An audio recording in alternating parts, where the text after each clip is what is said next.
Pasar konsumen adalah semua individu dan rumah tangga yang membeli atau mendapatkan barang atau jasa untuk konsumsi pribadi.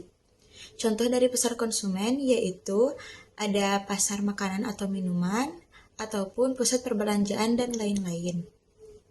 Motif beli dalam pasar konsumen yaitu untuk digunakan secara pribadi, yakni untuk memenuhi kebutuhan sehari-hari atau diberikan kepada orang lain, misalnya seperti hadiah, bantuan, dan lain-lain. Perilaku konsumen merupakan tentang bagaimana individu, kelompok, dan organisasi memilih, membeli, menggunakan barang, jasa, ide, atau pengalaman untuk konsumsi pribadi. Adapun cara untuk menganalisis pasar konsumen.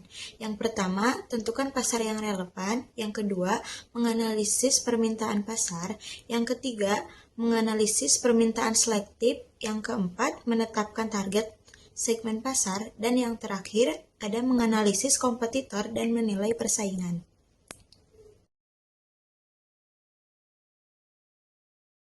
Di sini saya akan melanjutkan materi sebelumnya, yaitu ada dua wujud konsumen yang harus kita ketahui. Yang pertama, personal customer. Konsumen ini membeli atau menggunakan barang atau jasa untuk penggunaannya sendiri. Yang kedua, organisasi customer.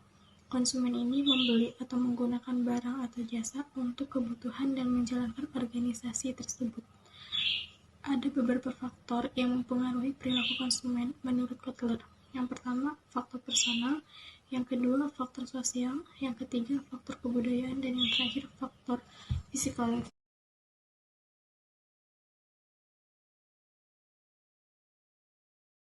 Tahapan proses pembelian, yang pertama ada pengenalan persoalan.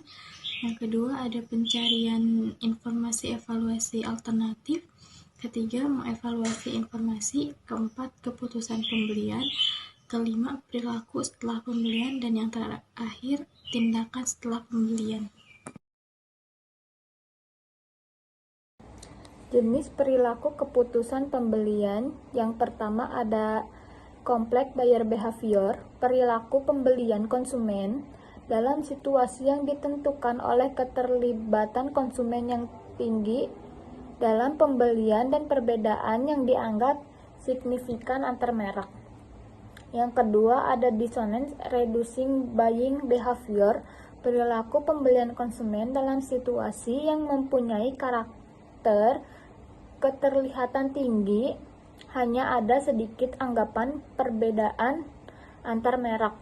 Yang ketiga ada habitual buying behavior, perilaku pembelian konsumen dalam situasi yang mempunyai karakter keterlibatan konsumen rendah dan anggapan perbedaan antar merek sedikit.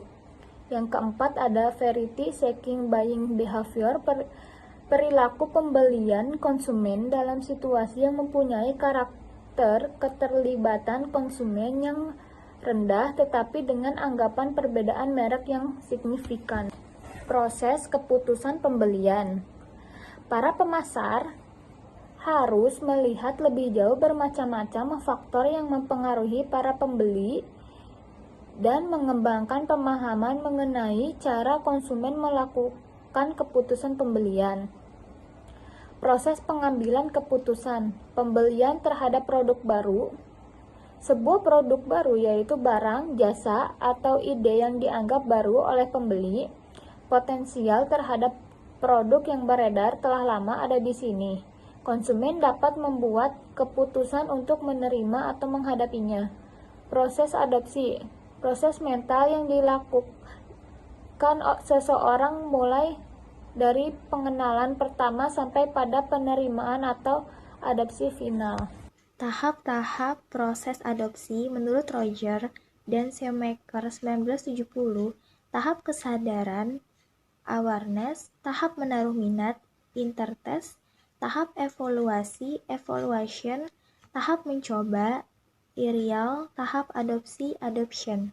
Peran konsumen dalam pembelian, pemakasai iniliator, yaitu orang yang pertama kali menyarankan membeli suatu produk atau jasa tertentu. Pembeli berpengaruh influencer, yaitu orang pandangan atau nasihatnya membeli bobot, pengambilan keputusan akhir.